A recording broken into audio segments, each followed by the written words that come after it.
Right, so the car's had a good clean for the last few days and then been done over with the Fusso wax, but also on top of that I've upgraded the lighting in the garage, so a lot better lighting, easier to see stuff in the videos. So I come round, it's quite a nice shine on it, should look pretty good. Only real problem I've got is, I don't know if the camera will pick this up. See those marks, just seeing there.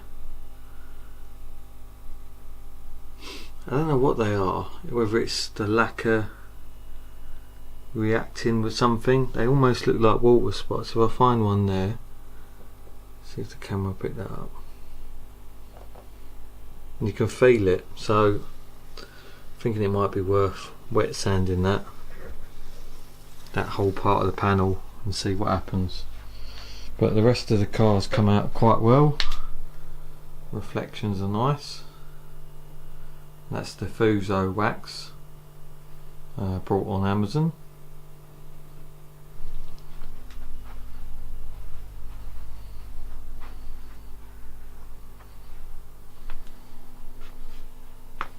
Boot's looking good.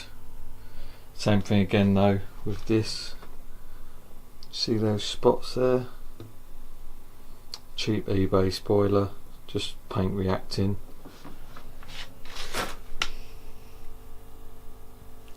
Very impressed with the Fusso wax, definitely recommend it if you want to polish your car. I've got it. Just have a look. That's what I use to apply it. That pad there is pretty good. Shut that up. And there's the Fusso wax. Very good product, and as you can see, pretty decent results on a car with pretty old paintwork. But anyway, forgetting that, we'll go and have a look at the mod that I've done most recent.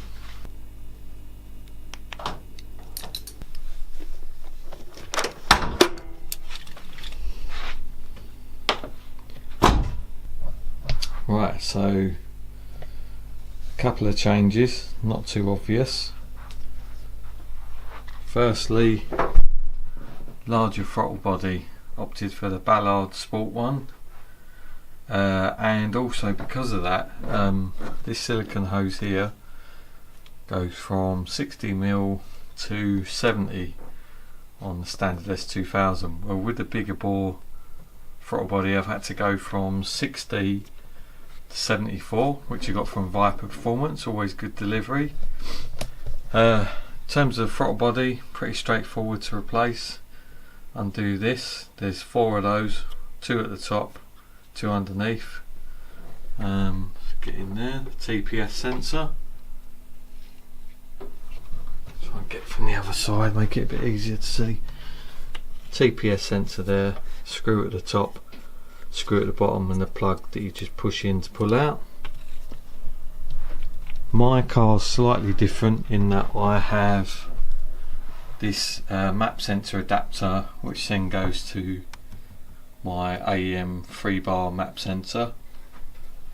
So for me, I can just undo that, undo those 2, but then after undoing them, just replace the O-ring. For most cars, be a case of just fitting the original map sensor. Throttle body, pretty straightforward. Pin comes out there, easier to do it when it's in this position. With a bit of slack of the cable, just pull it out. Throttle body was a straight swap. Only issue I found is it's no good with boost from the outset, because this little nipple here during testing is actually will leak boost, so I blocked that off with a tiny cap to stop the boost leak. The car surprisingly seems to run quite well, even though it's not been remapped for that throttle body, so I'll have to look into that. Need to map it myself again, just make sure everything's spot on. Next job I've got to do is, I noticed after changing the diff, which I have stuck down there, is the old 4.56 diff. I've got these. I've got to say, bloody good value. Right, so from Euro Car Parts, set of brake pads, first 2000, non-genuine ones, about 60 quid. Whereas these are Honda ones, you get your bag of grease, and you also get all the shims I think you need. It's got metal backing plates and pads that you know are going to fit. These are going to be perfect, and I've got front and rear for, I think it's £110, which is well, actually no, it's £110 including some diff oil, so yeah, it's good value. Impressed with that, and I'll be getting those fitted up soon. Just out of interest, there's the old throttle body, looking particularly manky. Just goes to show how much oil goes through that, because that was cleaned up recently. Ooh. And you can see on the top there some of the signs that the methanol's gone through, and even more worrying is, look at that, the corrosion caused by the methanol. So I've found a workaround to that, using dielectric grease. Basically dielectric grease is insulating and won't damage electrical components, and I'll just pack that area on the new one with grease, and that will solve the issue. So yeah, I hope you've liked this brief update. Like I said, not much has happened with the car. Been focusing on getting the lighting in the garage sorted. 400 watts now, nice and bright. Yeah, hopefully you've enjoyed this video. Make sure you like and subscribe for more.